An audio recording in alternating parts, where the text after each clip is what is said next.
Hello and welcome back to Really Good Appears, where we chat about and discuss all sorts of movies. My name is Gary O'Brien, and with me as always for the monthly movie awards, it's David Scanlon, as we present our accolades for the movies of May 2022. So stick around, we hope you enjoy.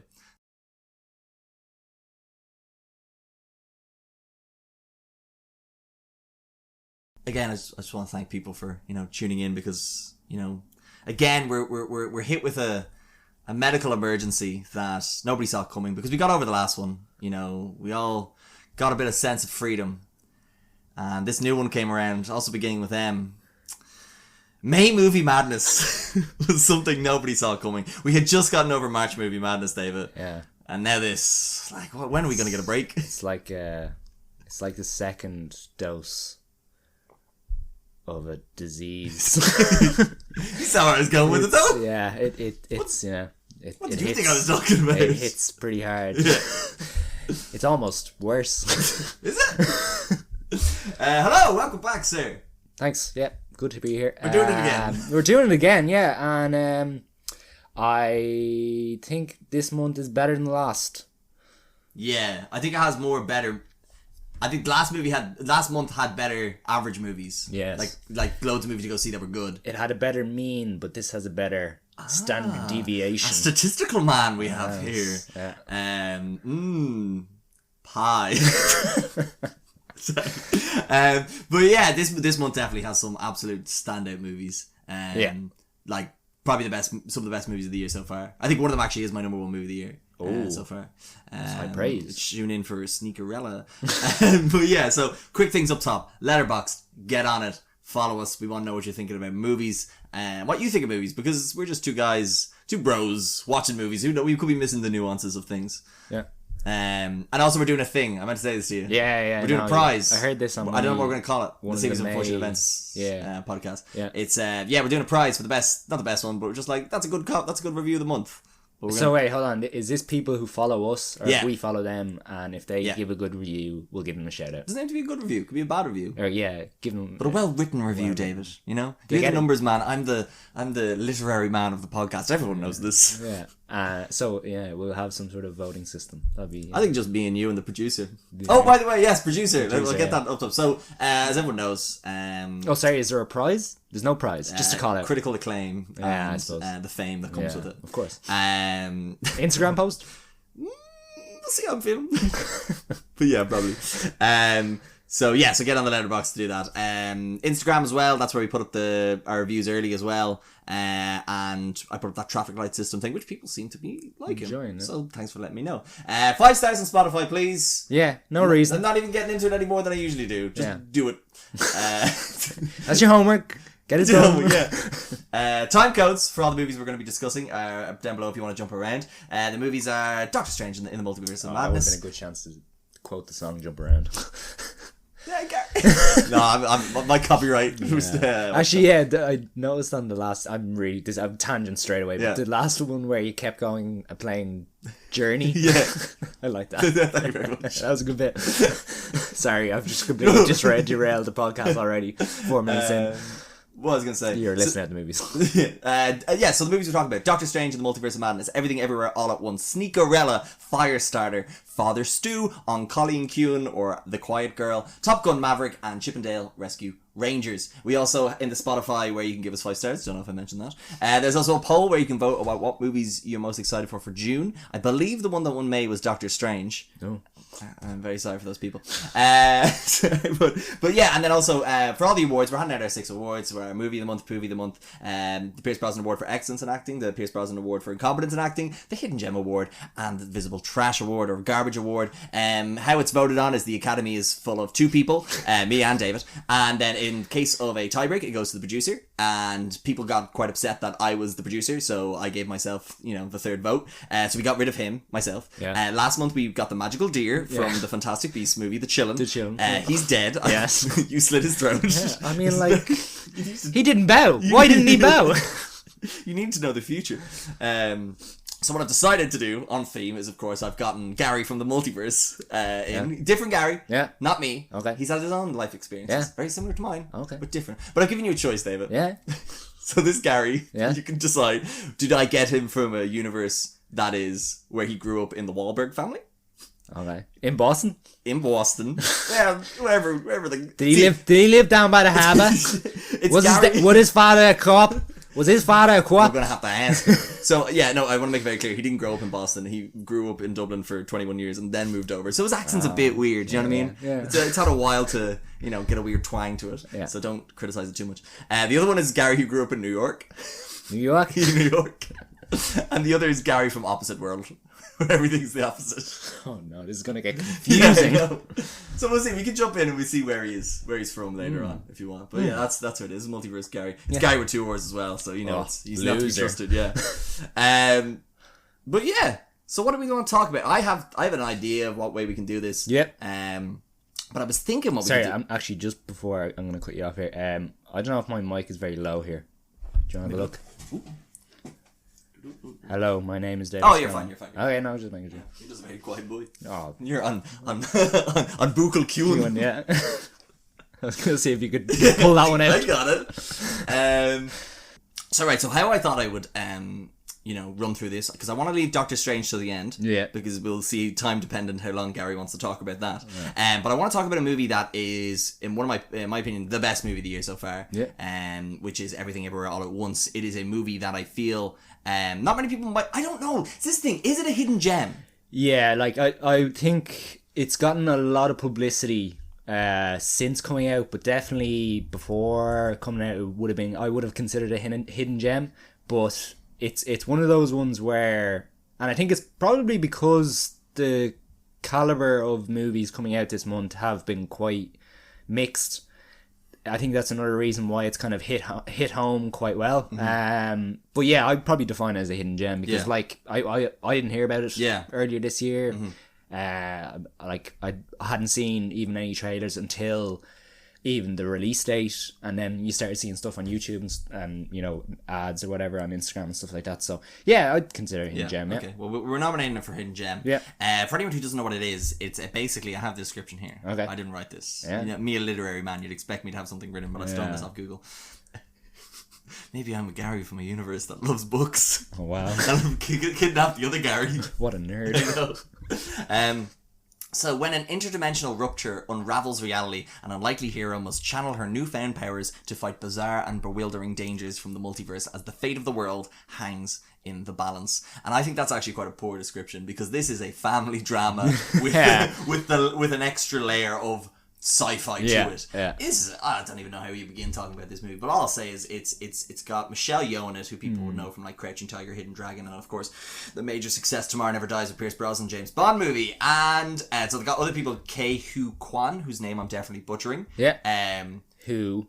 It was Short Round. Yeah. And he's done nothing for years. I know. He fucking does this. He's a stunt actor, or he's a stunt coordinator. Oh, is he? Okay. Yeah. That's why he kind of took a break from acting, because he was in, obviously, Indiana Jones, but he was also in the Goonies. So he kind of, when he was younger, he had kind of a lot of big films behind him. Yeah. And then just decided, I don't think this is for me. Yeah. Took a kind of backward step in terms of like just kind of working behind the scenes with stunt coordinators and stuff like that. So I don't know how they got him for this. I don't know, but like, to give the performance he did, like, and again, that's like, as wild and weird as this is, because it's a multiverse movie. It's all about like different universes where people made different decisions, and they ended up branching into like different lifestyles, even in a way, and like how things happened. But for all that to still happen, and for me to probably say that the best part of this movie is the heart and the performances, Jesus, you have to be good. Yeah. Do you know what I mean? Yeah. I just want to give some other shout outs to people in it, and we'll probably get a bit more, like Stephanie Sue? I can't pronounce it, I'm so sorry. Steph, I'm sorry, forgive me. Jamie Lee Curtis, James Hong, who is 93. Yeah. And he's like, he has some of the, like, what, he was on the Groucho Marx talk show. Yeah, That's how old this motherfucker is. Yeah. And he's like killing it. I know. So good. He's also in Turning Red as well. Yeah. Jenny Slate's in it. And then Harry Shum Jr., whoever he is. He plays someone called Chad. Yeah. Great performances. Fantastic action. Just from a conceptual point of view, how they're able to deliver things. Yeah. What a weird fucking movie that I loved. Yeah. So the biggest thing for me about this movie is the uniqueness of it. So I haven't heard anything too much about the directors. If anyone's seen or heard of, if anyone's seen or heard of Swiss Army Man, again, it's a weird movie. I haven't seen it myself, but just seems like a weird concept. Isn't it? Is that the one where Daniel Radcliffe is dead? Yeah. And Paul Dano uses him to like Get off an island or something, isn't it? yeah. Like to survive Yeah. and use him to like pitch a tent Yeah. and like as a mattress and shit like that. Yeah. That's a weird idea. But like from what I've heard is like these guys saw episodes of like Rick and Morty and different things, and they're like, why couldn't, you know, if people are able to take in a 20-minute episode where they introduce like different universes of Rick and Morty, and you know you can get on board with that, why can't you do that with you know, a 2.5 hour movie? So like that's where I believe the concept of the multiverse came from. But as you said, this isn't a multiverse movie. I wouldn't even define it as, you know, specifically, like it is science fiction, but like I would say it's a family drama more than anything, and like a mother-daughter relationship, or even husband and wife relationship as well. There is so many layers to this. But as you say, I think it's just the uniqueness of this movie which really stands out to me. And if anyone was on my letterbox, you would have seen I gave it 4.5. The reason behind it was I struggle to give movies a 5-star rating when they first come out, because I'm like, how long is this going to stay in the ether? But I feel like this is a movie that, you know, in 20 years time we'll still be talking about, you know, action wise, concepts, narrative, everything. I think about it, and some of the best action scenes, like all I'll say is bum bag or the fanny pack scene, like that's great. And then the awards bit, it's like it's stuff there like they've just sprinkled in at the start, and you just see like glimpses of things, and then they come back to it, and they've just, and it's not crude, it's just like and I think that was one of my problems with it, was sometimes it does become a bit too silly for what it's trying to do. And again, I don't really want to get into the plot too much, because I do not want to spoil this for people. I guess my biggest thing was I just wanted to level set people and know, do not go in expecting a weird sci-fi rom. Like it's one of those rare movies that I can hear the entire audience crying. There was another movie recently, I can't fucking remember what it was. It was last year. I remember just sitting in a room being like, I've never heard so many people crying. You know, really, like you could see someone, but like to hear crying. This movie as well. There's a scene at the end. But like, my God, And one thing I will, if I'm gonna add some criticism to it, is that I think when you're first introduced to the concept at the start, the movie's kind of split into two parts. So everything, and then everywhere. Is that it? No, there's a third part. You're so close to the name of the movie, David. No, because there's a first half which is everything. Okay, and then it goes everywhere all at once. No. Isn't it? Or everything? No, it's everything, everywhere, all at once. Yeah, that's what I'm saying. 3 parts. Yeah, that's what I'm saying. Oh. Yeah, everything. You said halves, though. Sorry. First half, everything. You're the stats man and you've let me down. The first half is everything. Then it goes to a quarter, which is about everywhere, and then all at once. Okay. So I think like when you're first introduced to the concept, I think that's really engaging. Like it's really like... It does take a while to click, though, I find. For me, I'm going to say you spent about 25 minutes thinking, not really... Again, I've seen no trailers, I knew nothing about the movie. Exactly, I still was like, what the fuck's going on exactly? Because there's one scene on a video camera that's just kind of shown, and then you don't really get an explanation for that for like 7 minutes or so, and you're like, what was the bit earlier? Sorry, I could you apologies. No, all I'm saying is that like I really enjoyed that first half. Then when it gets into the second or the third quarter, if that makes sense, it just drags a little bit towards the end. Everyone has their abacus at home, you're able to follow this. Me, a bookman, you know, can't focus. You're a bookman, are you? A bookman, yeah. Okay. The books, big fan. Milwaukee? No, Tampa Bay. Okay. There's your Milwaukee Bucks as well. NBA. Maybe I am going for another multiverse of sports teams. But all I was gonna say is it just drags a little bit in the kind of third quarter where it's her.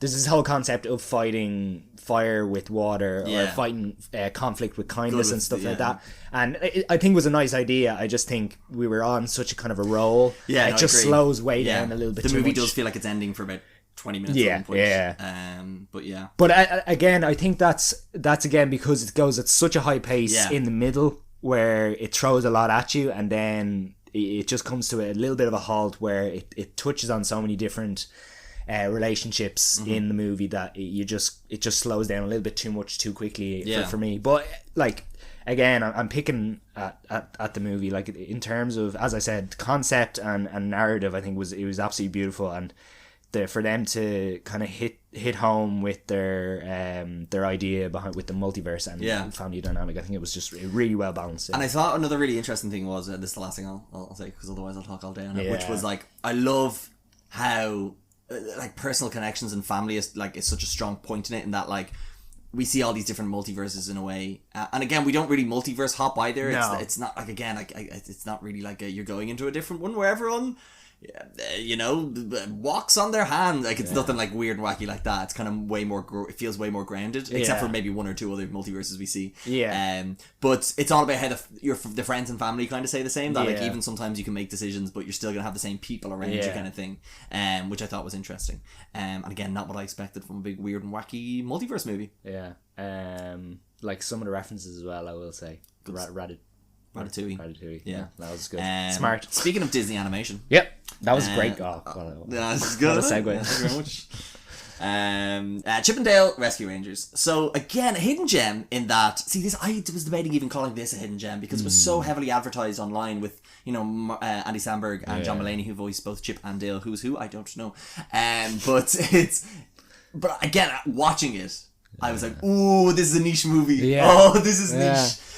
So for anyone who might not know what it is basically based on the Disney animated show Chip and Dale Rescue Rangers, but it has that kind of Who Framed Roger Rabbit twist on it, in a way where it's like, imagine if they're actually actors, and the Chip and Dale show is an actual show within the universe that casts these two chipmunks. But basically... Animated chipmunks, sorry. Not kind of weird Alvin and the Chipmunks kind of thing. Yeah.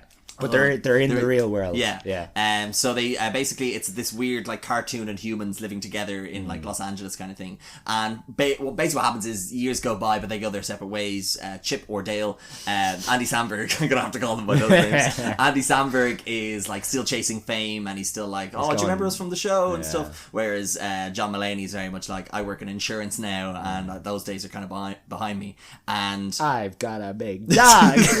Do you really want me to do it? Oh wait, hold on. I have one. Gary from the Universe, where he's good friends with John Mulaney. You rang. I'm here now. Sorry, that sounds more like Jim Carrey than John Mulaney. You know, like a chipmunk. Sorry. So what happens is there's this weird underground mob or whatever that is kidnapping animated characters and doing something to them, and one of Chip and Dale's friends gets taken by the mob, and they have to reunite together again to solve the crime and rescue their friend. Rescue Rangers. It makes sense. But I think the biggest thing about this movie is it has just chock full of references to other animated shows, movies, but also not even like live action movies, but not just from Disney, which was the biggest thing that got me. It's from every studio, every property. You spend, like, how I describe the movie, and I wish Letterboxd would let you do GIFs. It's the Leonardo DiCaprio in Once Upon a Time. Hey, wait. That is this movie. It's a fun time if you're like a movie nerd like us, and you've seen like loads of stuff. There's one character in it, and again, I won't spoil it. It's standout stuff. I'll say who voices him, because I want to come back to him later. Tim Robinson. And then if anyone hasn't watched the show, I think you should leave now. It's one of the it's how I describe it is, it's just angry comedy, which I am all there for. I love it. It's the best. But he's in that, and he's fantastic. He used to write for SNL, but he's I wouldn't say he's like weird, super weird and wacky at this, but the character he's playing, who I do not want to spoil, but like, it's so incredible. Like what I would say, no, actually, sorry, what I'll get back to is the fact that I don't know who this movie is for. It's like it's for adults. It's for adults who grew up with the show. So I think it's for adults who grew up with the show, but also adults who like movies and who like follow movies, because like there's too much stuff in it for kids to even comprehend. I don't think you need to be a fan of the show, because I never watched the show. I'm not saying that, but I think like if you are a fan of the show, you would enjoy this just as much as anyone. But I thought narrative-wise, like it was interesting enough in terms of them being like detectives and trying to solve the crimes or trying to solve the case. But as you say, what stands out most about this is the world itself and they don't even build around like one sort of area. It's like neighborhoods upon neighborhoods, and they go to different areas. They go to like, one thing I'll say, it's not too much of a spoiler, they go to a place called the Uncanny Valley, yeah. which is a term where when a character is animated, and it doesn't look real enough to be human, but it looks weird enough. It's like the Polar Express movie. That's like that Uncanny Valley. Yeah. Like, it doesn't look right, but you can't put your finger on it. And you look at the character, and for some reason they're always staring into space. It just doesn't. Yeah, but there's some really good jokes with that. But again, that's real niche. Yeah. Or is it niche? I don't know. Yeah, like, I don't know. Like, but I think like, and even that character we were talking about. Sorry, that's the thing I was going to mention. Yeah. Like, how many people are like? When I saw, I was like, who is going to get this? See, that's a big internet thing. Yeah, I suppose. Yeah, there is. There probably is. It probably is going to be something where, like, when people see it, they'll call back to when it was a thing on the internet. But also, I will say is there's some poor nerd locked in his basement making one of those YouTube all the cameos and Easter eggs in Chip and Dale revealed, and he is cranking through frame by frame. Because there's one scene in particular where there's just a load of things in like a museum kind of exhibition. It's not really that, but that's the best way I can describe it without spoiling it. That you would spend hours trying to work out what it is. But also just another great part of the movie is the voice cast. So it's just gotta get it up here. Sandberg and Mulaney are great. Tim Robinson, Seth Rogen, can do no wrong. Seth Rogen, J.K. Simmons. J.K. Simmons has such a small role as well, which I thought, like, I know it was probably like a day and a half maybe of voice acting. But I just thought, again, I think his voice just lends itself so well to his character. Like a cop. Yeah. Like a detective. Yeah. Who else is in it? Will Arnett, who is doing... Oh, he's doing the Will Arnett voice, by the way. If anyone's worried about what type of voice it is, it's the Will Arnett voice, you know that? And then, sorry, the only other one I have here is Eric Bana. Who the fuck does Eric Bana play? Monetary Jack. Who's that again? Is the polar bear? Oh, yeah. Oh, and there's also, I think, does Jordan Peele? Not Jordan Peele. Keegan-Michael Key. Maybe. I think he plays the chef. Yes. No, Bjornsson. Oh yeah, sorry. Yeah. Also, there's Kiki Lane as well. She plays the human detective, who's also quite good in it. And also, she has a really good fight scene with a character. Oh, sorry. The girl that plays the human. Sorry, the girl that plays the human. Yeah, sorry. Sorry. There's a really fantastic fight scene with her and an animated character that is flawless. Again, references to another movie from the 90s. So many references. I know. Yeah. But I don't think it's that. None of them are so go over your head. Like, you're gonna get references. There's like Jurassic Park references. There's like all that sort of stuff that you're like, oh, I know that's from the thing.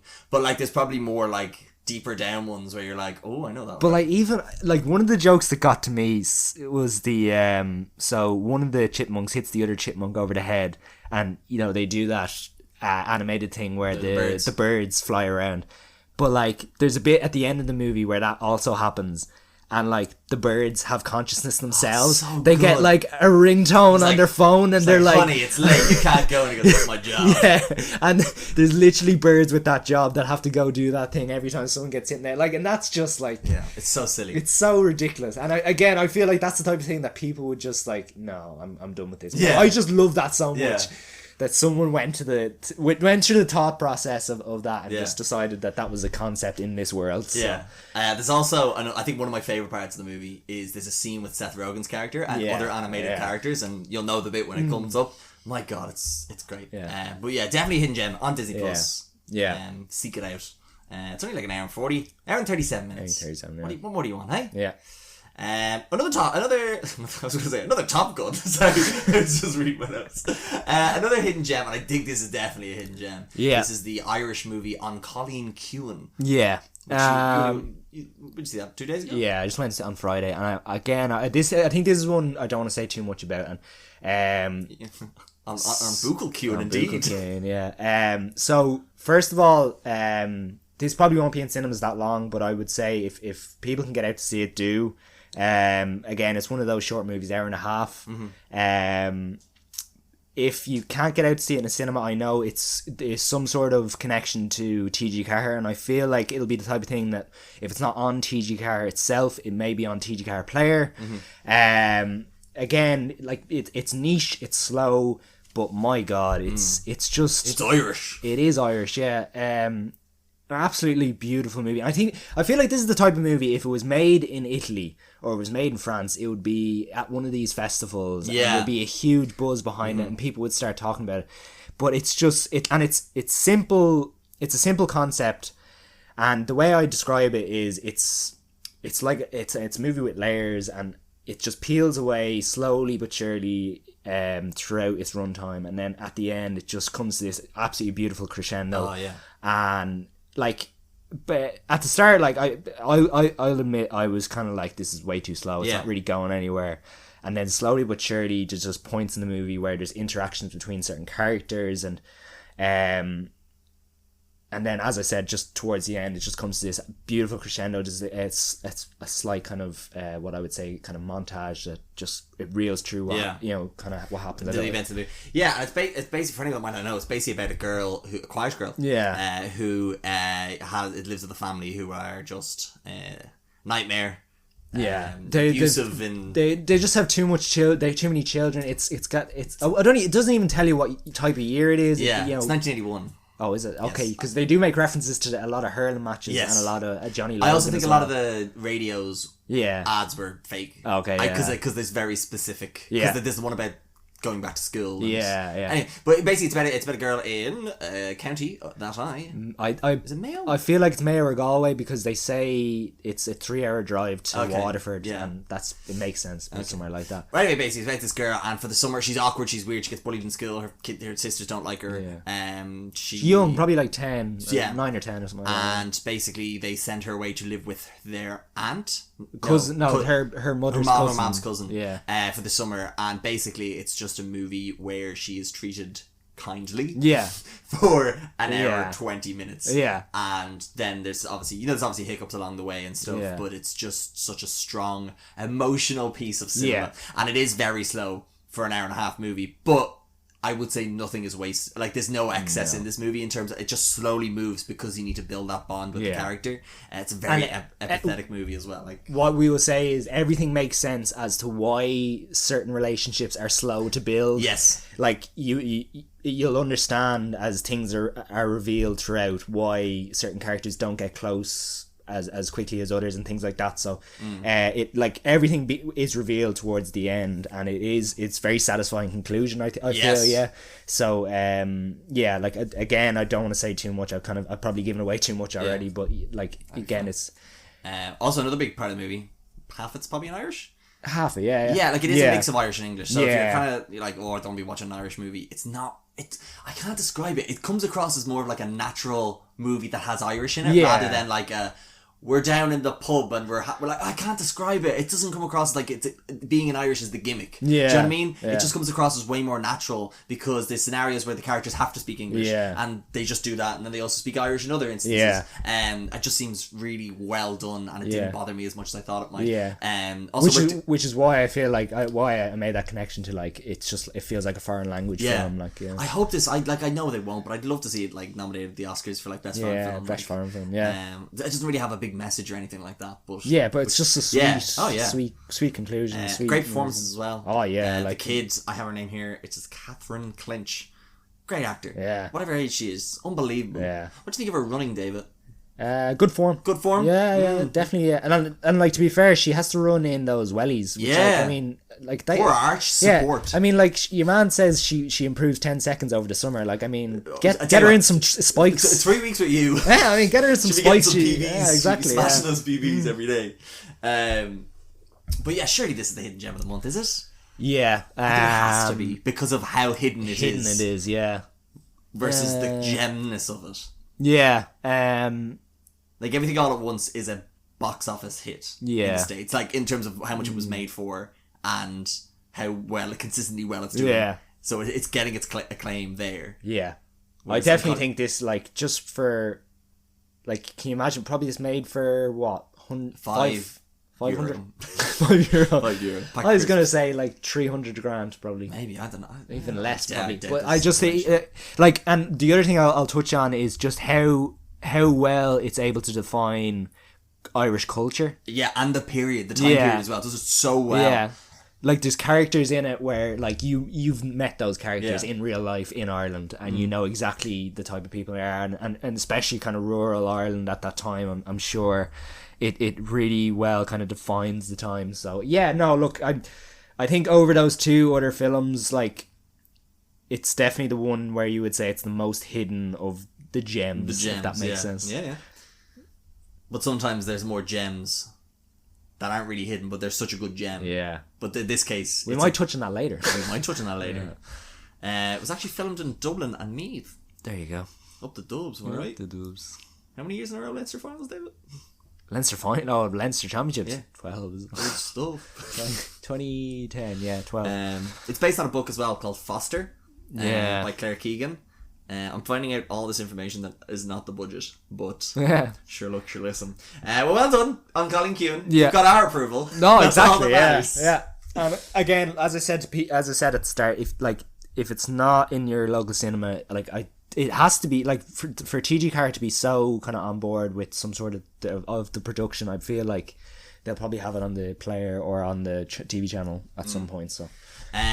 Okay, well this leads nicely into the next category, which I thought was best actor, because I thought, like I'd said with all of those movies, some fantastic performances. Yeah. I think I've already called out Michelle Yeoh and Ki Hu Kwan for Everything Everywhere All at Once, Andy Samberg, John Mulaney, Tim Robinson, all from Chip 'n Dale Rescue Rangers. From Caílin Ciúin you have Catherine Clinch, Kerry Crowley and Andrew Bennett.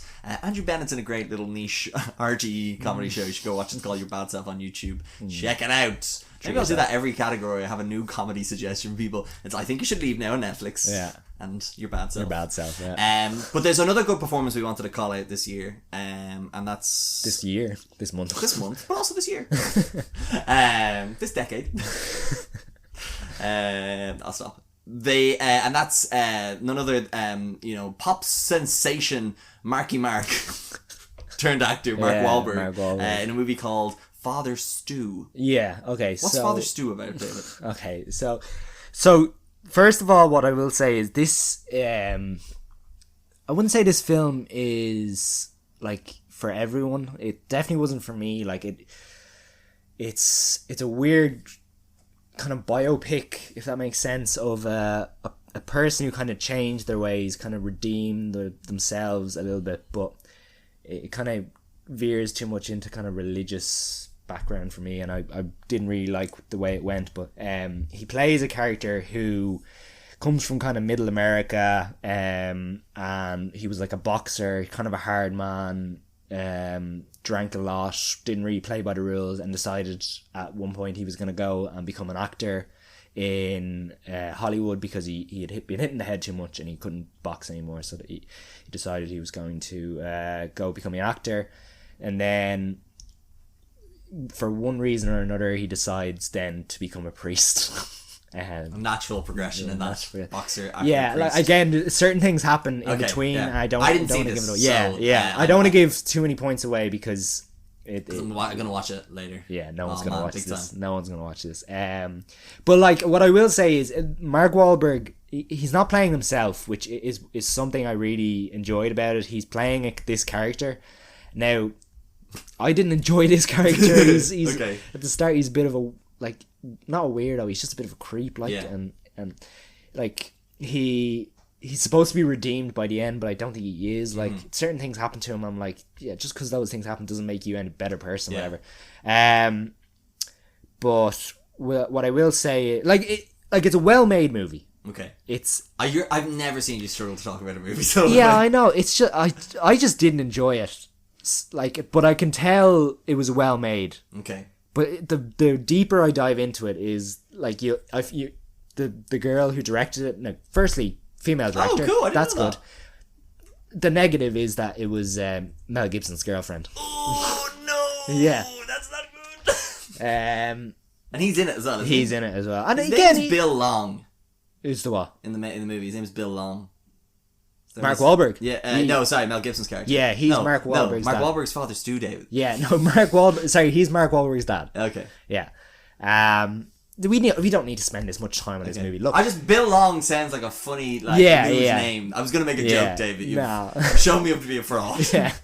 Look, everyone does a grand job in it. I just it veers way too much into religious kind of backgrounds and stuff like that. Okay. And the character of Stu makes certain decisions in it, and like for his own personal benefit at one point, and then decides that he wants to become a priest because certain things happen to him, and he has this kind of faithful or religious moments, if that makes sense. Or what would you say? What would you say? I know like when exactly you the had word you're talking about. visions or whatever of religious characters and things like that, and who come to him at times of weakness. Yeah. And, Like divine inspiration. yeah, Like exactly. And he decides to become a priest, and then another thing happens to him, and he still wants to become a priest, and everyone doesn't want him to become a priest because he's this sort of character. Yeah. And I understand, again, it's a nice concept because it's someone, you know, going against type and becoming something that they shouldn't be.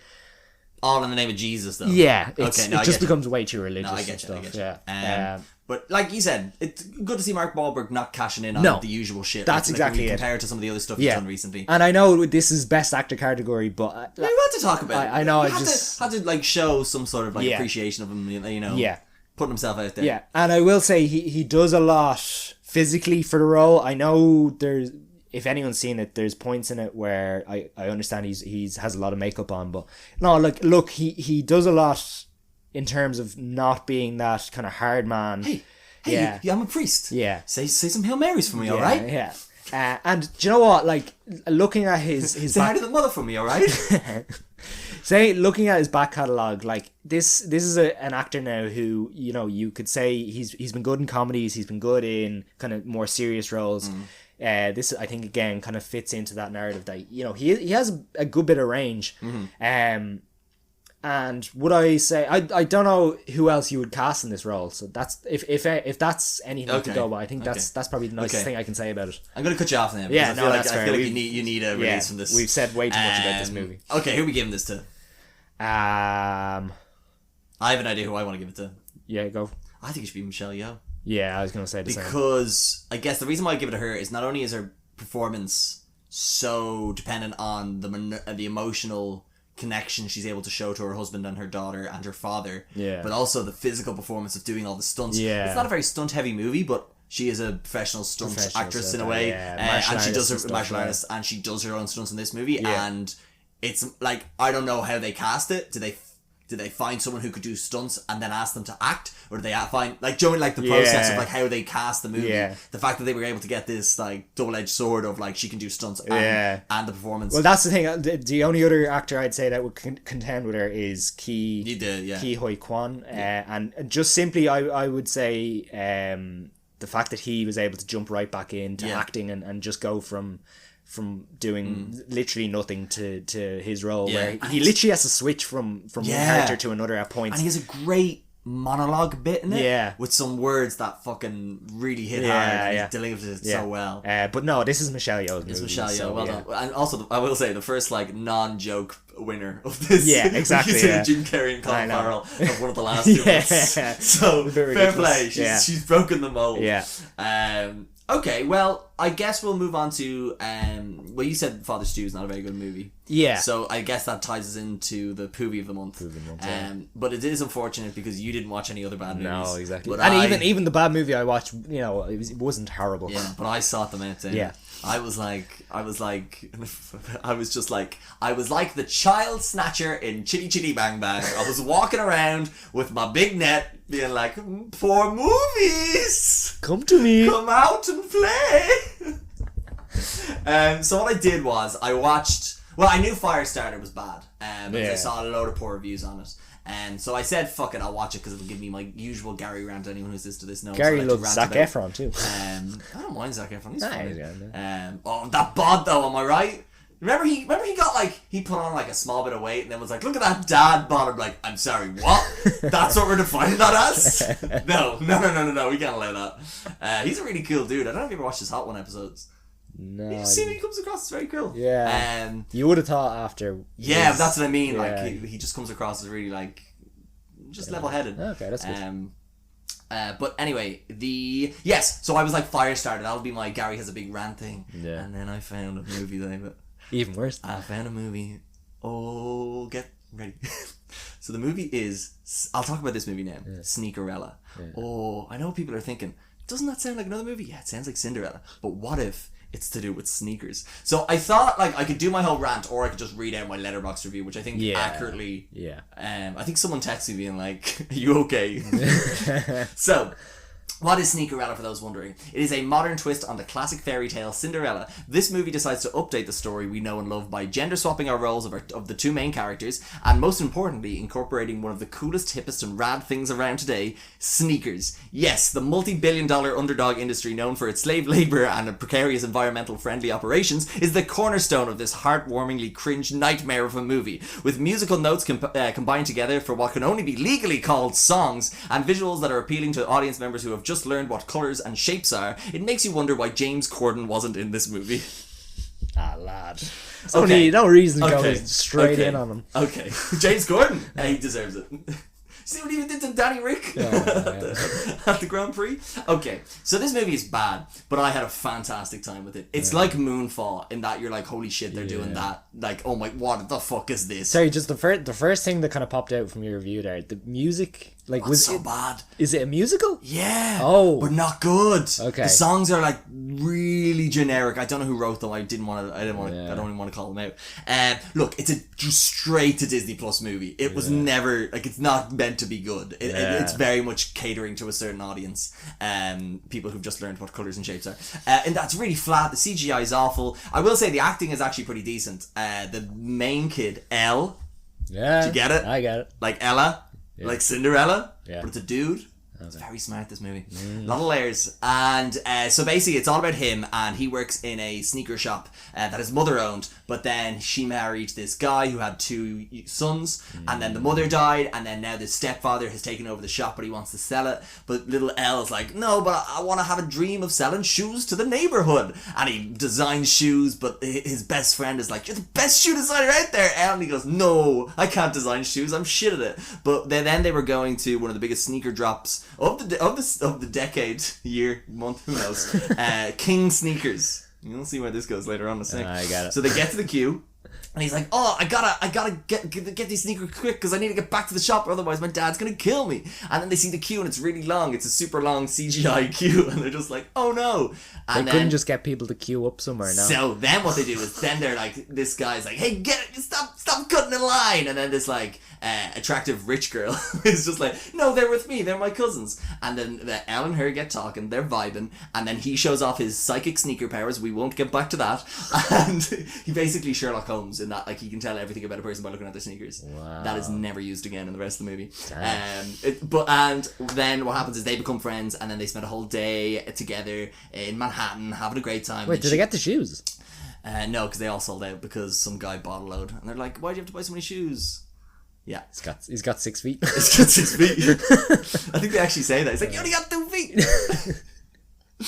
hey. Anyway, and and then they spend a whole day together, and then what happens is they go their separate ways, and it turns out that she is the daughter of the guy, the big King Sneakers guy, who's an ex-basketball player. I'm doing a very bad job explaining this movie. Is he a real basketball player? No, it's played by some guy. And what else is bad about this movie? And then what happens is, then they spend the whole day together, and they get whisked away. He's like, oh my god, look at the time, I gotta get back to the shop. And they I thought he was in a hurry. Yeah. And then, he forgot that too. Then he gets back to the shop, and then he's like, no, I didn't get her name. And I'm like, how the fuck, like, Instagram. Yeah. And then anyway, then it turns out that she's the sneaker princess. You get it? Princess Charming, Princess Sneaker Charming. And then he's like, and then there's a big sneaker event, SneakerCon, and he designs shoes for her. And then his fairy godfather is the gardener. The gardener. Okay, I'll give you 30 more seconds to wrap this up. Okay. The gardener makes his shoes magic, and they drive in a car that's called like Pumpkin Express, and they go to the event, and then everyone thinks he's a big hotshot designer, but he's not. But he needs to get back by midnight for a reason that's not really determined, other than the gardener said he needs to get back by midnight. And then he leaves in a shoe on the escalator, and then she has a whole Instagram campaign being like, help me find my sneaker prince. And then eventually, because he got in trouble for going to the SneakerCon thing, he eventually musters up the courage to go in, but his 2 stepbrothers then find out that, he's lying to your one, because she thinks he's a big sneaker fucking guy. And then Mr. Sneaker King. Such a Okay, I'm cutting you off. I'm cutting you so straight off. Mr. Sneaker King is like, you better stay away from my daughter. And then there's a big SneakerCon event, or some other big event. Oh, they're dropping the big shoes. And because she's trying to be like, hey, this guy's the hippest hoppest thing going around. He knows sneakers, not this bullshit designer you have. And then at the big shoe drop, they're about to reveal the boring shoes, and then he comes with his shoes, and then him and the dad have a rap battle, and then happy ever after. It's so shit. Okay. Okay. Anyway, it's such a bad movie. Yeah, you've explained the whole plot of the movie. You're the first person I've talked to. I understand, but you don't need to explain the whole plot of the movie. Oh, nobody watched this. Nobody watched this. But like, no, I still think people could watch it and get enjoyment out of it. Anyway, so it's a bad movie, but I do think the movie of the month is Firestarter. And I know but like that was bad. And concept-wise, I feel like there's ideas there. Yes. That like you're taking obviously the gender swap. Yeah. That's a good concept. Then they're African Americans. Yes. So like I like that idea, and maybe a little bit, bit on the nose with the whole sneakers thing. Like that's a lot of cultural appropriation. A lot of sneakers in this. A little bit too much cultural appropriation there. But like I do like the modernization of it, but again, it seems like they're taking a lot of liberties. Yes. I forgot about the Magic Gardener. Oh, it's so good. Anyway, but I do think the worst movie of the month is Firestarter, and I won't do the whole plot of this one because there is none. So basically, Firestarter is about sorry, this is me talking back to back. I do apologize. Yeah. Very quick overview. So it's adapted on a Stephen King book, and it's about basically two parents that were medically experimented on who had powers, who went into hiding, and then their daughter got powers, and she starts fires with her mind, and the movie is then Pyro from X-Men. Yes. And then it's basically them being on the run from the government organization who are trying to find the parents. See, that sounds cool. Oh, it's done. It sounds like a cool concept. It is, but it's just not nothing exciting about it. Have you seen Midnight Special? No. Yeah, watch that. It's good. This movie's like an hour and a half as well, I feel. Is it? It's short. Yeah, it's short. It's nothing special. Zac Efron's fine now. I was kind of wishing I'd hate him in it, if I'm honest. But they send an assassin after him who's like, it's just lacking any, it feels like it never gets going, and then it's the end, and it feels like the first episode of like a series in a way. There's really interesting stuff there. Can I ruin a line of dialogue for you? Go right, I don't care. Do you know what there's obviously the scene where, she's finally mastered her powers, and she's, in the government agency, and she's like fighting the bad guys, and at one point she sets a woman on fire who's like, please don't hurt me, and she goes, liar, liar, pants on fire, and then burns a woman to death. Hilarious. And it's just such a boring movie. It's so boring. Like, so there's already a movie of it, and I think it works better as like a retro. And the score is by John Carpenter. It's so cool. It's a really cool score because it makes you feel like it's one of those old 80s movies, like a Halloween or something like that. Yeah, so it's really cool that way. Yeah. But the visuals are flat. The powers are boring. They have a fucking funeral for a cat. It's just such a boring movie. Yeah. I'll have to give it movie of the month. It's such a waste of time. Concept-wise, it sounds like, again, it could be something that's interesting. It could be something that works. Yeah, but I'd love to see the original because I guarantee you this is exactly the same. They just didn't do anything enough to modernize it in any way, shape or form. And it takes place nowadays, or is it? Yeah. But and there's even stupid reasons of like things could be easily solved if there was phones, but like the family like, no phones, we don't want to be tracked, kind of thing. Okay. So it's kind of it does a really bad job, and a lot of the dialogue is very wooden. The script is awful. Again, really interesting story. I just think, I don't know what it is, something about Stephen King adaptations, just they never hit the mark. Yeah. It could be that type of thing where they're just such good concepts, and because they're working off something that probably people are very kind of aligned to or whatever, they feel like they don't need to put too much effort into it, and they're just like, well, we know Stephen King fans will go to see this anyway, and it feels like something like what I will say to people. It sounds a little bit like Midnight Special. I think that's on Netflix. I'm not sure. Michael Shannon's in it and someone else in it. It's really quite good. It's again one of those kind of slow burns, but it's that kind of running away from the government because your kid has powers, and trying to keep them safe or whatever. So that sounds like a worse movie than that. Yeah, or it's a just worse like, version of that. Yeah, it's not bad. It's just boring. It's just like I never felt engaged with the movie at all. Yeah. Just like, and again, no one says it's to make a bad movie, but just like they feel like they didn't try. Yeah, it just sounds like they didn't put any effort. Zac into Efron being a dad's interesting though. Yeah, I'll say that was kind of cool because it was like, geez, I haven't seen him do that sort of role before, and we're talking a bit about that actually with another guy later on. But like that was an interesting thing. Yeah, and like the fire effects were bad. Yeah. And like Zac Efron's a good actor, like he's but again, I think it's the script. Yeah, I think that's what held him back in this. No, I just don't think he should be doing roles like that. Like he shouldn't. Like he shouldn't be trying. Like I don't think he's not that he's been above it, but like yeah. Anyway, definitely Poovy the month. Anyway, so congratulations. So the one question I was going to ask is this the worst movie of the year? Is this worse than The Bubble? No. Oh, great question, David. Oh, I've been caught out. Sorry. I probably should have told you this. No. Well, we had it paused. Is it the worst movie of the year? Hold on, give me 2 seconds. So the two that come to mind are The Bubble and Moonfall. Nah, it's probably the worst movie of the year. Yeah. On my Garometer, it's the same score as Sneakerella. Yeah. Yeah, it's probably the worst movie of the year. Oh, this is really bringing down the average of the month, like. Yeah, it is. But that's, I mean, there's two extremes. That, like, I gave a 5-star movie this month, and then also a 1-star movie this month. High praise. Why did I give it 2? I think I literally only gave it I didn't give it a half star because of the soundtrack. It's so cool. It's really cool. Yeah. Also, I think it also ties into worst actors. So I guess in terms of the worst actors, did I write their names? Did I name and shame them? Did I? I don't think I did that. Did I, Gary? No, I didn't. In terms of worst actors, there's one character in particular who's really bad in Firestarter. But again, like, she's playing like the head of the agency, trying to hunt them down, and again, like, I never know how I feel about this worst actor award. I always feel like what I would say this worst actor thing would be if it was a big movie and someone is like clearly phoning it in or something. Oh, well then I do have one. It's in Doctor Strange and the Multiverse of Madness. Yeah. Look, we'll get into it in a bit later, but as a movie in a whole, but me and David kind of disagree in this movie a bit. Like, I think we both have. I think I gave it 2 stars and you gave it 3, if I recall. Yeah, something like that maybe. So but I think I am more. Well, I'm more prone to do it anyway. But I had a much more intense negative reaction to this movie than you did. So we will get into it. Well, I'll get into it. Yeah. But I guess from a performance point of view, and there's gonna be spoilers for Doctor Strange because I don't fucking care. Yeah. Because if you haven't watched it by now, no, don't watch like it. It's been out for a month. I think people, like whereas everything ever all at once, I will keep that secret, keep it safe. So in a scene in Doctor Strange 2, there is an introduction to this group of people called the Illuminati, where you have all these characters who are, the smartest and best, brightest superheroes of this universe. And it's a really cool scene because we're introduced to like different variants and characters that we know. So there's Captain Carter, who they've actually released, and they have pictures of her, which is like Peggy Carter from the Captain America movie. But what if she got the superpowers? Yeah. You have Black Bolt, which is a character where he has like a supersonic, when he makes a noise it's supersonic, so it like blow up a building.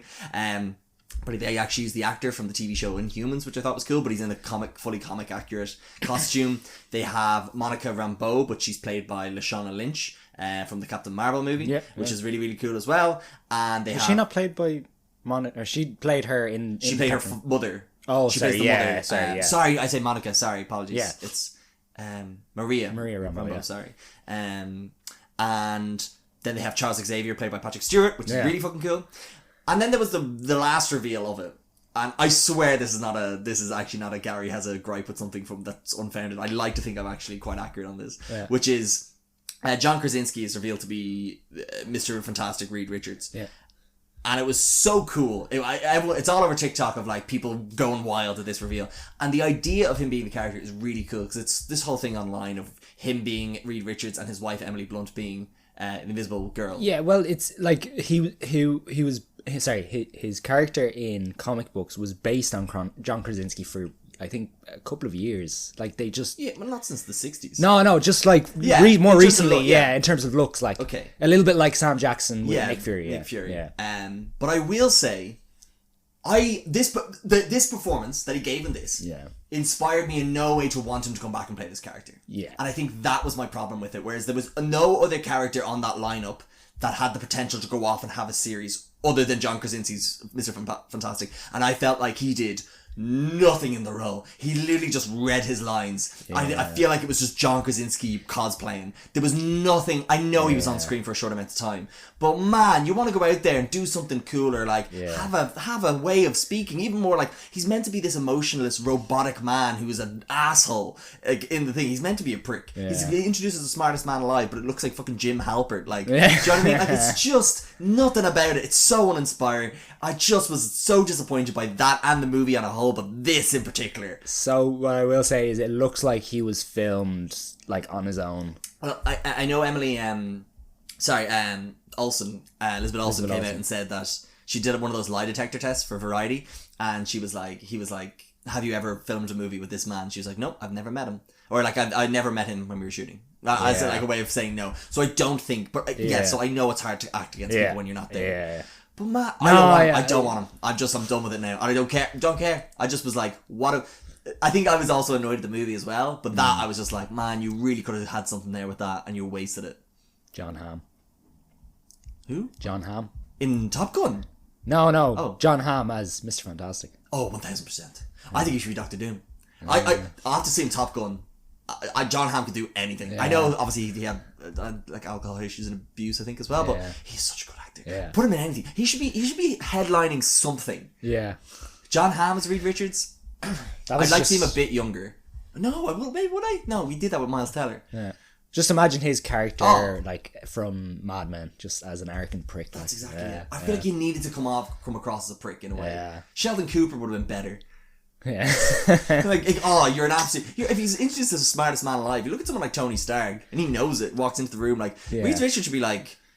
He should have this thing of like, I'm so much. Why am I wasting my time with you? Like Doctor Strange. Like, it's all weird. So the only argument I will have to that is that, and one of our favourite other podcasters, Mr. Sunday Movies, came out with this. He's just like, these are just a pack of nerds. Like, they've literally not come up against anything like as serious, destructive, and like the arrogance of him to just go and literally tell Scarlet Witch or Wanda like what we're gonna do to you if you don't, and like just completely underestimate him. Now I do agree with you. I think the performance wise, but again, I don't know how much you can really come across in the 2.5 minutes of screen time he had. Like, but I do agree with you. It was kind of it was cool to see him initially, and then it was just. But it just felt like it was like, Joe would be funny. Joe would be a cool idea, and they did that, and they didn't really do anything else with it. Yeah, that's fine.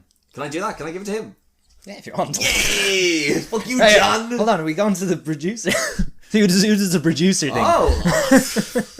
No, you got that. Which Gary is this? Which Gary? Yeah, which Gary are we getting for this? We get the Gary who loves The Office. Gary loves The Office. Yeah. Hi, Gary who loves The Office. What's your vote? It's a really big, important one. He just replied with, "That's what she said." You're never going to get anything good out of him. Oh, jeez. That's going to go over a lot of people's heads. That's a Michael Scott joke. Yeah, I get it. I'm going to give it to him because I don't think, I'm not, and Sneakerella, I think that, I'd love to give it to the two people, the magical gardener man or the sneaker king. Yeah. But it's funnier to give it to John Krasinski. But the thing is, there was no big actors in those two films, was it? Yeah, so I can't judge it off their other experiences, although I think the magical gardener was in the Cheetah Girls movie. I'm afraid I haven't seen that part of his work yet. I'll get around to it. Okay. But yeah, let's get on to Doctor Strange 2. Yeah. Because visual garbage. I was gonna call it visual. I was gonna talk about it and then we can talk about which category it falls into. Okay.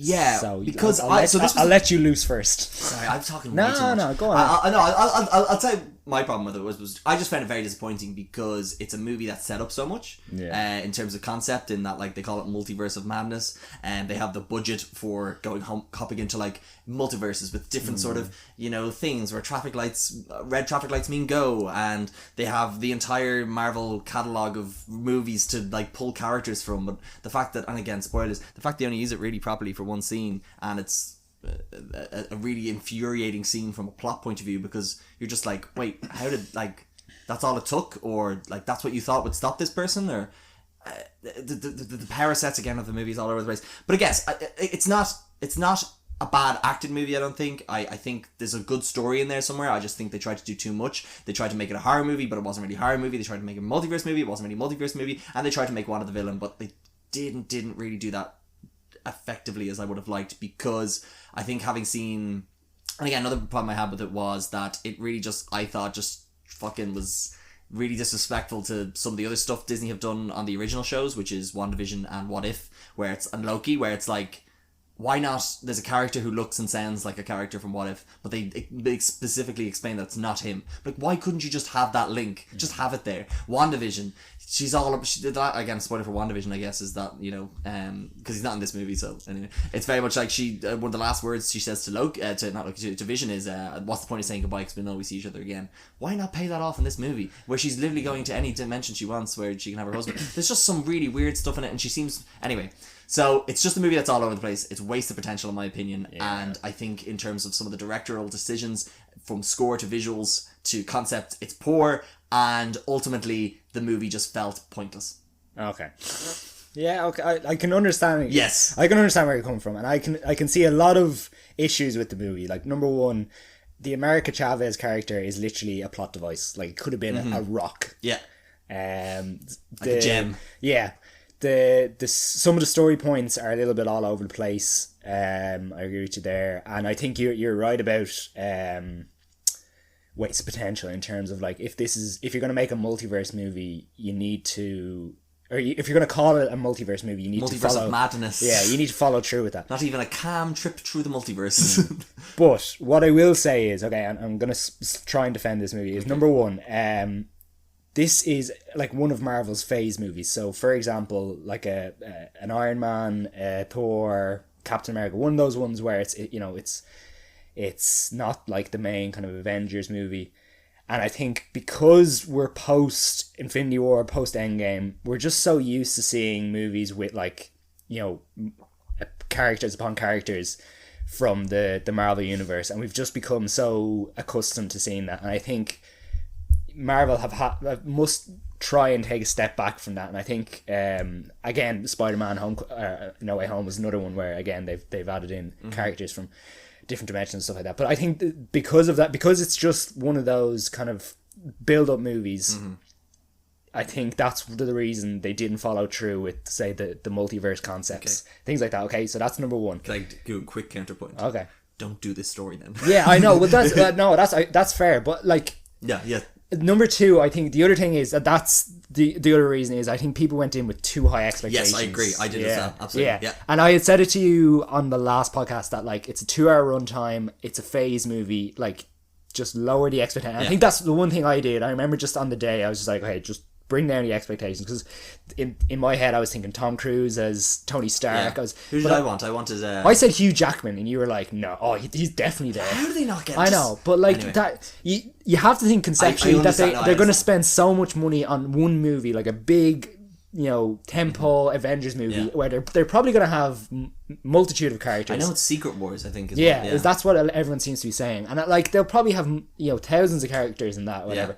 But like, this is a Doctor Strange movie where they're probably looking at the budget and they're saying, you know, we only want to maybe spend so much money on this in terms of, like, getting actors in and stuff like that. So that was another issue, I think. But my third point is, one of the reasons I enjoyed this movie so much was that this was so unique to Sam Raimi. Like, I enjoy a lot of Marvel stuff. Like, I enjoy the Thor movies. I enjoy... the more earlier Thor movies. I think the newer ones are more unique to Taika Waititi. Say, like, the Spider-Mans. But I would absolutely come out and say that anyone could make those movies. Like, there's nothing nothing unique to those movies where I'm like, that's John Watts, or that's Alan Taylor, or Kenneth Branagh, or...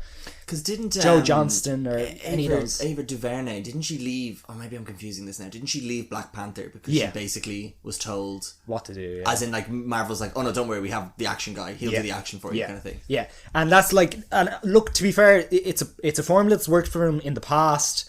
Like you mentioned, Black Panther, like, nothing uniquely Ryan Coogler about that. I understand maybe he added in some of the concepts of the kind of Black Power movement and things like that, but this is a Sam Raimi movie, and there was points in this where I just had so much fun of just Sam Raimi just getting to flex his muscles and do ridiculous stuff. And like there's a bit where we talked about, like, we've heard so much about Wanda being this absolutely powerful superhuman in this universe, but we've never got to see that really. Like there's points where in Civil War, points in Infinity War and Endgame where she shreds some people up, but in this she literally gets to go into a room and literally take like 5 Avengers out with like in one go, and then the chase scene after that where she's chasing them through a tunnel and things like that, and there's horror elements to it. And another movie I'm going to come back to is Scott Derrickson on the first Doctor Strange. Like nothing about that screams Scott Derrickson to me. Like there was points in it where he may have got to add in his elements,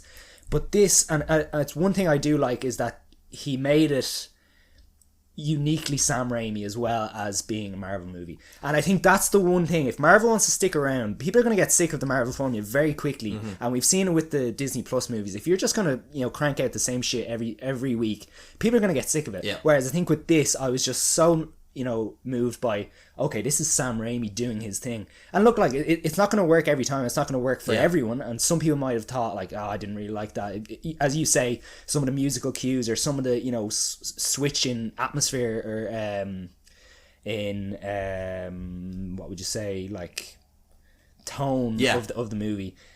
It can be a little bit harsh, but I just had such a good time with it in that case. And again, as I said, I can absolutely agree with anyone who didn't enjoy this, but for me personally, the uniqueness of Sam Raimi getting to put a stamp on it. And look, I thought Elizabeth Olsen was really, really good in it. I thought like there was bits in it where she literally is deranged. Yeah. And I think that's where the madness comes from. Now, look, again, as I said, that it's all subjective, so... But high expectation, I think that was probably the biggest issue. I think it was, but it's just more like how do you like don't like, I feel like they just put themselves, I was more angry than putting themselves in the situation to allow that to happen. Yeah. It's like what they did with Mephisto somewhat in WandaVision, where it's just like they had so many hints to a thing. And then it's like, how do you expect people not to get annoyed by that? You know what I mean? You want to feel, the fan base want to feel like they're going to be rewarded for watching everything and knowing these things. But when you just make something, what I felt was just quite generic. Then what's the point of making the whole thing that you have to watch all these other supplemental materials that they add to the value? I do agree there was some really good Sam Raimi stuff in it, but I just think it wasn't consistent enough throughout the whole movie. There's that opening scene, really interesting. Loved that. The Wanda chase scene was good. Wanda, once she gets into the magical palace, that was all very cool. It looked a bit like The Ring or something like that. All that, love that. Really, really cool. I just think there was just a load of other stuff, and the trailers were fucking diabolical into what they gave away. Like the fact they gave away Zombie Strange. But yeah, I think that's just an issue with Hollywood. Like, and I'll always complain about that. Like, and that's the reason why I think we enjoy movies like Everything Everywhere All at Once and stuff like that. And even Top Gun. Like, how many times do we see Top Gun? But they seem to just cut that trailer so well. Yeah. Because we've seen that trailer for years now, and to have so much left in that movie, can we talk about Top Gun? I think we'll move on because we'll go around in circles on this, but again, who is this movie for? If you like Marvel movies, watch it because you have to watch all of them. But if you were just like trying to dip your toe into a Marvel movie, I would say fucking, I don't know, I think if you're a Sam Raimi fan, like, what's another good Sam Raimi movie? Spider-Man. Okay. And name another one. Spider-Man 2. I fear to ask one more time because I think I know what it says, but I'll give it a go. I've seen Evil Dead, the first one. That's fucked, isn't it? Yeah, no, it's a bit weird. No, but like, I just think, what the fuck were they thinking getting Sam Raimi out of retirement after 9 years? Or why was he an option? Like, give him a Marvel show and make it fucking deranged. Yeah. Give him Moon Knight or do something like that. I feel like the Doctor Strange thing would have been interesting, but if you're not going to go there, like, make it R-rated or don't bother getting Sam Raimi kind of thing. I know he can do PG-13, but if you're going for a horror theme, I don't know, like, there's a Halloween special coming up. Why did you not get him for that? Get him doing it and get John Carpenter doing the score. Like, I don't know. Anyway, I'm going to give Invisible garbage if that's alright. I think we need to go to the... to the producer. I think we need to go to the producer. Which multiverse are we getting this lad from? Oh, Gary, who's the Sorcerer Supreme in his multiverse. What's this? What's he doing? What? How do you get that coin behind my ear? What does the coin say? It says you're right. Excellent. See, I think you have to give Invisible garbage because I think like what we always say is where it's a movie that has, you know, it has everything in its power to be good and should be firing on all cylinders, but is ultimately disappointing. And I think you can agree that this movie is disappointing. I don't know. No, I'm not gonna argue. Well, we can't. Like, there's nothing else I can think of. Yeah, that's fair. Father Stew? No, there's nothing else that's really suits. I think it has to go for Doctor Strange. I'm not. I don't like giving it visible garbage because I don't compared think it's to what it. else. Yeah, give it like Morbius and did we give Morbius visible? I think we did. Yeah. Like I don't think it's on the same caliber. Yeah. But like if we have to give it to something. Yeah, that's fair. Right. We have only one more movie to talk about, I believe. Yeah. So Top will we go through our nominations for best movie and then talk well, like movies I have here, I have just 3, which is Everything Ever All at Once, on Caílin Ciúin, and Top Gun Maverick. Yeah, no, that's fair. But Top Gun Maverick is something we saw this week. Thursday, yeah. Tell me about it. What were your thoughts on it, David? Okay, so I'd not seen the first one, and I was going in with not low expectations, medium expectations. Yeah. I was medium warm on it. Just because it, like, even the trailers, which we had seen literally for 2 years, kept ending with coming out in 2020. Yeah. Like, they didn't even bother to change the year. And I was like, is this another Tom Cruise movie where, you know, he just gets to do stupid stuff and, you know, is it, you know, Mission Impossible? Stunt movie, kind of. Yeah. And I had said it to you, I was like, even after the movie, I was like, Tom Cruise kind of just plays the same character. And then a lot of movies, you know, if, you know, you could easily substitute out Ethan Hunt for this character. Yeah. It's a Top Gun movie, so it's Maverick from the last Top Gun who... He's kind of this test pilot, and he's he doesn't play by the rules, does what he wants. He's a maverick. Yeah, he's a maverick. And he's been called back to Top Gun, not to be part of the program, but to be to teach the next generation of pilots for a big secret mission. And we're introduced to a kind of a weird melding of characters from all ethical backgrounds. And he has to teach him, he has to get them in top shape to be the best pilots around and for a big mission. But what I will say is this is one of the best action movies I've seen in a long time. This movie is one, like, of all the movies this year, I'm like, if you can only watch one in cinema so far, it's this movie. This movie is way better than it has rights to be. Like, considering, like... Maybe we should give this hidden gem. I know, exactly, yeah. So, first of all, like, character-wise, I think it's grand. I think characters are fine. Yeah. They do decent job. I was just gonna go plot-wise. It's generic enough with a cool concept towards the end. Yeah. And then, but what stands out about this movie is just the pure way in the action was shot. Yeah. It was just, and I know you said watching the first one that they had to do a lot of stuff with models and but this one seems like it's really caught up with the time that they're able to do those plane shots much better. So that's my thing. So I watched the first one and hated it, because it's like, I was surprised at how little about it planes it was. It was a lot to do with personal relationships and the feud between him and Val Kilmer in the movie, and him trying to woo the teacher played by Kelly McGuinness or something her name is, and then when it was that time for the big action scene at the end, it had, in my opinion, just aged so poorly and was just not pleasant to watch, because there's just a lot of quick cuts. You don't really know where things are. It's models, but it's also sometimes real action, and I was just like, this is not fun. I was really not enjoying it. But I think this movie, Top Gun Maverick, is why the fuck is it called Top Gun Maverick? It's focused on Maverick. Like, so was the last one. Okay, yeah, well, I'm not giving out to you about it. No, yeah, the next one could be Top Gun Rooster or something like that. They could easily call it like Top Gun, taking flight again.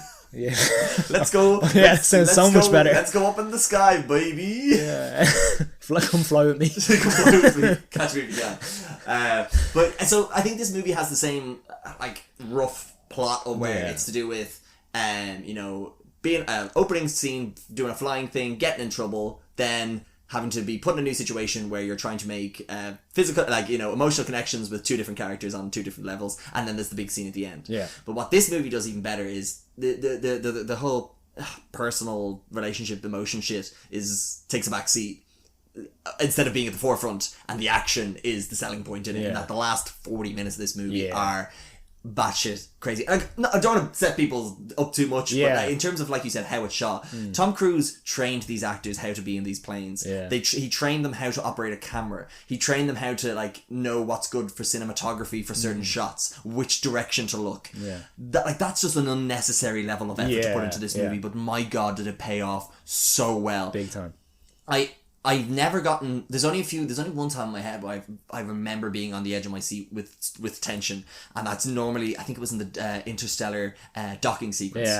This movie there's just like maybe 3 of those sprinkled out towards the end where you genuinely don't know what's going to happen. Exactly. Yeah. And it's fucking great. It's the editing for me. Yes. There's a few training scenes where they like cut between people kind of giving speeches or kind of talking to characters, sprinkled in with the action scenes, and it's a case of like, you know where the planes are as they're flying, like somehow they've cut it together so that like, you know, each corner they're going into or where they are in the mission or the training course in which they're going, and it is like, acting wise, I think it's really, really good. I assume Tom Cruise is actually in the plane, or sorry, they're all in planes, I presume. Some of them are. I don't think the nerd boy was in a plane by himself. Okay, yeah. I know Miles Teller was. Yeah. I know Tom Cruise was. I know Hangman was. Yeah. I'm not too sure. Anyone who had 2 people in their plane, I don't think were doubled up. Yeah. I'm not too sure. Yeah. But like, as I said, like, it's just, it's personalities, and it's Tom Cruise, or it's Maverick's character trying to get the best of them and trying to build them into like a team. And it's things we've seen before, like it's like dodgeball, it's like those underdog stories where you're bringing a team together. But like, for me, it was just, and I said it to you afterwards, I was like, it was only like about 90 minutes through where I even thought about time passing. And there is points in it where it slows down a bit. There's interactions between Tom Cruise, Maverick, and Jennifer Connelly, and it slows down probably a little bit too much. But as you say, I think this whole film is just building up to that tentpole action scene right at the end, and it, like, again, it is edge of the seat stuff. But it is just so satisfying to see something that comes together so perfectly. And again, the one thing I really call out is the editing, just being able to build your whole tempo scene around something you know so well, and you've built up so well, you know, each part of, say, each layer of the mission, and being able to follow your characters throughout, and understanding the concept, or understanding the consequences if they were to fail, but also the stakes and everything like that. So and I think that a lot of it helps is because the last scene, or the mission at the end of the movie is very Mission Impossible-y. Yeah, exactly. But like, it doesn't feel too much like it is Mission Impossible. But it makes sense why you would have these characters doing it. You wouldn't have the Impossible Mission Force. The IMF. The Mish Posh Boys. But it's very much... So yeah, one of the producers is the guy who directs the most recent Mission Impossible, Christopher McQuarrie. That's when they started getting the same. But still good quality. But yeah, it's just... And I so love how much Tom Cruise fought to keep this as a cinema movie. Exactly. And with the release windows, I'm just like, I think it's a movie. There's like, the way content is now these days, you can watch from home, and like, it's like Firestarter. I'm like, geez, I want to go to the cinema to fucking watch that. To have a movie that literally, I feel like, demands people to go watch it and sit, like, we need more of that, because it makes better movies and makes better experiences. Like something like Everything Everywhere All at Once, I loved watching that in the cinema. It was incredible. Like I said, I could feel like the sadness, the atmosphere. Though, remember the fucking drunk guys? I don't know if they were drunk, but they were definitely high. Because every time there was a silly thing, they laughed far too long. Unfortunately to everyone else.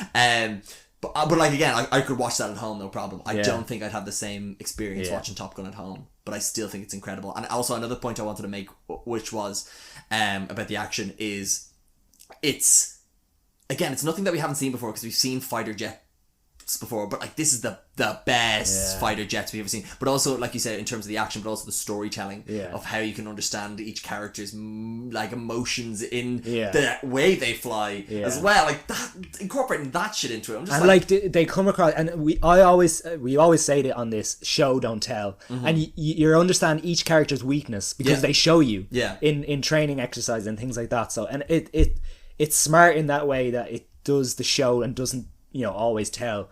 And then the other point I was just going to make, I'm going to add on to what you were saying, is the mission parameters as well add another layer of jeopardy to everything they're doing, and it just adds stakes to everything. So look, I mean, it's the only reason I wouldn't have this above, say, an Everything Everywhere All at Once is due to just uniqueness of Everything Everywhere All at Once. But this as an action movie, I think it's going to be very memorable.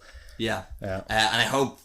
See, this thing, I'd love to see a sequel. Will they spend that level of money again on this? I know. I don't know, but I hope they do. I'm sure they lost out a lot on this because it was supposed to come out in 2020, and this is sitting on the shelf for 2 years. But I mean, one of the lads I follow on Instagram, he's kind of like, I wouldn't say he's a professional reviewer, but he had a great time with it. He just asked people to go out and support these types of movies because it's something we don't get enough of, but it's also something where it could have been shit. It could have been something so generic. And another reason why I love for this to do well, it's like it would promote. It would help so much in those conversations I feel that happens in Hollywood. It's like, oh, do we need to send the pilots up there? Like, do we need to send the actors up there? Do we need to do this for real? This is why you do that shit for real. You could have done this on a blue screen. And that's the other thing, on location stuff. There's a whole scene that literally, when the jet flies over Ed Harris. I've seen that behind the scene. And they were like, well, we can't do it again. But I'm like, yes, do that sort of shit. Exactly. Right? I'm kind of with yourself in terms of I gave this movie I think I gave it 4 stars. And I feel like I probably should give it 4.5, but I think it's because, again, I wasn't too sure from the story point of view. Like, am I giving it 4.5 stars based on an action scene alone? Unsure. Leave it with me. I was halfway between the two things. But I gave Everything Everywhere All at Once 5 stars because that's just a brilliant movie from start to end. Yes, it does drag in the middle, but in terms of the message, the creativity of some of the shots and the story points in it, the acting, I think it's I want to give it movie of the month. I don't know how you feel. As I said, I think just for uniqueness sake and something we don't get enough of in Hollywood, Everything Everywhere All at Once probably deserves it. But we don't need to ask the producer. No. We give him a rest because I had one. Do you want to? Just in case. I was going to ask fighter jet pilot Gary. Okay, yeah. Gary, he's not responding to me. Oh no, he's got a code name of sorts. What's his code name? Turn around, I can see your helmet. Oh, dickhead. Oh, you're a loser in that universe as well? Oh, no. Actually, sorry, the other thing I was going to mention, all these characters are pricks. Oh, they're all assholes. Yeah. But you have to be. They're lovable. They're lovable assholes. Bob's great. Yeah. I kind of wanted to see something from Bob. I didn't want to see the generic, the nerd becomes like a jock. But I would have liked to see something cool with him. But you kind of see that in ways. He does his bit. He does his bits and bobs. Hey. Right. Okay, well, that's our last award. Yeah. I'll briefly go through what's coming out next month. Yeah, okay. So people want to vote in the Spotify. I only just like people to vote because I'm interested to know what the general consensus is, what people are looking forward to. But one of the ones that's coming out tomorrow, it's called Men. It's done by Alex Garland. It's to do... I have the descriptions here I can read if you want, or I can just try and explain it in my poor English. No, I think some of them explain themselves, but Men, I think, is one you probably need to just... Yeah, so in the aftermath of a personal tragedy, Harper retreats alone to a beautiful English countryside, hoping to find a place to heal. However, someone or something from the surrounding woods appears to be stalking her. What begins as simmering dread soon becomes a fully formed nightmare, inhabited by her darkest memories and fears. So it's Alex Garland, who people might know from Ex Machina or Annihilation. It's got a actress in it whose name I forget. Jessie Buckley, thank you very much. And it's got Rory Kinnear, most known for the James Bond movies. Fucking a pig. As the Prime Minister of Britain. But yeah, and it's a really interesting movie in that he plays all the male... Rory Kinnear plays all the male characters, because all men are the same. Yeah, all pricks. We're so sorry. So that could be interesting. I'm intrigued to see. It's not getting good reviews, but I feel like it's probably because it's more artsy-fartsy than good. Was that a can? Could be. Anything could be a can. Didn't get a standing ovation. Probably only got like a 30-second standing ovation because everything gets a fucking standing ovation that can. Here's Gary Grievance. This whole canned standing ovation thing needs to fucking stop. Because everyone's like, oh, you got a 5-minute standing ovation. What the fuck does that mean? Why are you standing there clapping for 5 minutes? You know what I mean? What if I go to a bus stop and there's a seat and I see it's in 3 minutes? You can bet your ass I'm sitting down. Top Gun Maverick got a what are you doing? Like, they gave Elvis 12 minutes standing ovation. Fucking get out and beat the rush. Yeah. There's probably another movie to go watch. Yeah! Fuck that shit. You can think of all the things you can be watching on Quibi. Yeah. Anyway, that's been a Gary Grievance. Fire Island. It's a comedy. It's got Bowen Yang in it. It's out the 3rd of May. It's about a group of queer best friends gather in the Fire Island Pines for their annual week of love and laughter, but when a sudden change of event jeopardizes the summer in gay paradise, their bonds as a chosen family are pushed to the limits. The trailer did not make it sound that dramatic. Yeah. But it just looks like a lot of fun. I don't know. It's a cool movie about like a bunch of queer best friends. There should be more of them, I feel. What else we got? We got Hustle. June 8th. With Adam Sandler, who plays a down and his luck basketball scout who discovers an extraordinary player abroad, brings him, and he brings the phenom back without his team's approval. It's just Adam Sandler being serious in a movie. Yeah. And is this the same lads who did? No. Okay. Could be. What were you going to say? Uncle Gems? Uncle Gems, yeah. But I think they want you to think that. Yeah, that's it's got Queen Latifah in it. I don't know. I'm not fussed by it. We'll see. We'll see. June 10th, Jurassic World Dominion. Yeah. You think you have a sneaky feeling that this could be good? I do have a sneaky feeling it's going to be good. Okay. You wouldn't get Sam Neill back for this because he couldn't give a shit, I feel. I feel like he's only coming out for great movies like Hunt for the Wilder People. Yeah. But I feel like you fucking Jeff Goldblum would do anything. Yeah. I don't know what that was. Yeah. He'll do anything. And then Laura Dern. She's what, Oscar winning, Emmy winning. Like, she doesn't need this shit. I can understand. So I feel like that they got them back. Yeah. If they do a whole thing which is like, oh no, they've made another dinosaur, but it's bigger than the last one, and it goes invisible, and it can fly, and it can teleport. And see, the other thing is, Jurassic. Dinosaurs in the real world. I feel like that's like, been done, and like they kind of hinted at it in the Lost World. You got that at the end, but they never really kind of went all the way. So this is I'm interested. I don't know what if the runtime's 2 hours 47 minutes. Nah, this needs to be a 2 hour 18. 2 hour 18.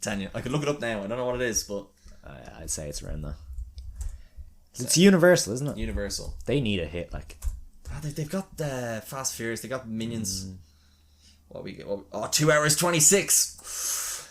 See, that could have be good. 8 minutes of credits. Yeah, I don't know who's directing it. It's the same guy as Colin Trevorrow. Star Wars. He's cut from Star Wars. He was. He's done all the other Jurassic movies. Yeah. Yeah. Look. I'm optimistic about it. You know what I mean? Bryce Dallas Howard. She's a great actress. Fantastic director. Yeah. Chris Pratt. Love that. Are they bringing back the other guy? Glasses nerd boy. No, I don't think they are. No, I think Justice Smith, they are. Good stuff. Yeah, I love that. Right, okay, fuck it, I'm intrigued by it. It'll be a fun blockbuster movie. We got June 17th, Spiderhead. So 2 inmates form a connection while grappling with their past in the state-of-the-art penitentiary run by a brilliant visionary who experiments on their subjects with mind-altering drugs. It's on Netflix. Looks weird. This is the Chris Hemsworth one, isn't it? Yeah, and Miles Teller. Yeah. It's not a bit of a run. If this is good, Miles Teller. Where's that Fantastic Four sequel? Hey, Cha-Cha Real Smooth. A man who works as a bar mitzvah party host strikes up an unique friendship with a young woman and her teenage daughter. Dakota Johnson's in this. It's been getting really good reviews on Letterboxd. I haven't seen what's on Rotten Tomatoes, but yeah, it seems good. I'm looking interested to see it. June 24th, The Black Phone. It's got Ethan Hawke in it. Finney Shaw is a shy but clever 13-year-old boy who's being held in a soundproof basement by a sadistic masked killer. When a disconnected phone on the wall starts to ring, he soon discovers that he can hear voices of the murderer's previous victims. They are dead, and they are dead set on making sure what happened to him doesn't happen to Finney. Looks interesting. That sounds cool. Weird thriller, horror kind of type movie. Ethan Hawke, he's on a bit of a run. Yeah. Love that. Still June 24th, where the Crawdads Sing. A woman who raised herself in the marshes of the Deep South becomes a suspect in the murder of a man she was once involved with. Daisy Edgar Jones, someone who's been viciously overlooked after her performance on Normal People, because everyone's obsessed with Connell on his chain. So I feel like this is based on a book. she's finally getting the recognition, I think, after normal people, or well, I'd say probably before normal people as well, but I'd say it was just very delayed after COVID. I'd say a lot of the big things she was part of just have kind of sat on the shelf for a little while. We've seen her obviously this year in Fresh as well, so yeah, very good and Fresh. No, I'm interested by it. Yeah, and I think that's oh no, what's this one? Elvis. Why would I leave that till the end? It's almost as if I have a lot to say on this. Elvis rises to fame in the 1950s while maintaining a complex relationship with his manager, Colonel Tom Parker. Is that it? Do we have anything to say on Elvis? I know you do, but we might leave it till the next... might cut out a whole section of the next podcast just for you to raise your grievances about the king. I need a good rant movie. Yeah. Look, no, this looks... I don't know how to feel about this movie purely because Baz Luhrmann, he is hit and miss in my opinion, and I don't think he's actually proven himself to be as much of a renowned director as he is. Everyone thinks he is. He's done Romeo plus Juliet, Moulin Rouge, and The Great Gatsby, and the other one I don't know. Calm down. Just calm the fuck down. The Great Gatsby was a flop. It did not make a lot of money back. It didn't get critical acclaim. Why do people think Elvis is going to be different? I don't know, because Tom Hanks is in it. Tom Hanks is doing one of the most non-Tom Hanks performances I've ever seen. Is that good? Is it bad? We'll know. He sounds like your man out of The Terminal. You haven't seen The Terminal. I have seen The Terminal. Oh, have you? Yeah. But in a sense, that feels like Tom Cruise. Yeah. Tom Hanks being Tom Hanks in a way. This just seems weird. There's weird prosthetics. He's like, it's just a weird, he's like, we're the same, you and I. It's just like, it's something like, it's a weird I don't know. Anyway, it just looks like, the trailer pisses me off. I just don't like the trailer. And the trailer hasn't won me over. Austin Butler kind of looks like a ghoul. And his voice is a little bit too over the top for me as well. And it's also that he's playing Elvis. It looks like he's playing Elvis over like a certain amount of years. But it doesn't look different enough. Like he's supposed to be playing Elvis when he starts off versus at the end. Yeah. Is that going to be jarring? I just don't know how I feel about this movie. I just feel like there's a lot of hype about it, and I don't know. I'm gonna wait until I see it. No, I'll make an opinion now. Movie of the month right now. Already, well, we've slotted that one in straight away. Yeah, we've saved some time next week. This one's a bit long, so we save some time next month. Yeah. I think that's everything, David. Is it? Yeah, that's fair. Jeez, that's a long one. That's a long one. Yeah. No, it was some good. This has been I actually think, you know what, this has been a good month. Personally, I know I didn't watch the two bad movies that you did. You don't need to watch Sneakerella anymore. Yeah, I've got the whole gist of it. But in terms of movie month rating, so I still think March was the best. I think March is Batman. Yeah. See, this had a 4.5 and a 5-star movie for me. Oh, maybe, yeah. But it did have Firestarter and Sneakerella. Yeah, that kind of brings it down. I think this is going to be... But see, this was always going to be good because it had big blockbustery movies, whereas that's something April didn't have. Yeah. This probably had the most Greenlight movies. Had Caílin Ciúin as well. Chip and Dale. I think it might be May. Yeah. It's got to be May, David. Yeah, Morbius and Ambulance. Yeah, you're right. Yeah. Okay, wrap it up. Okay, right. Well, Jesus, David, thank you so much for coming back and doing these. I am glad to doing them. He says, chained to the desk. I'm having a soundproof basement with Ethan Hawke and a telephone. Someone help me. So yes, thank you very much for listening. We really hope you enjoyed. If you want to, like I said, get on the Letterboxd, follow us on the gram, and give us those 5 stars. Let us know what you're excited for June, and any feedback, we'd love to hear. Yeah, there's a little thing on the Spotify, you can throw stuff in there as well. Thank you very much for listening. We really hope you enjoyed.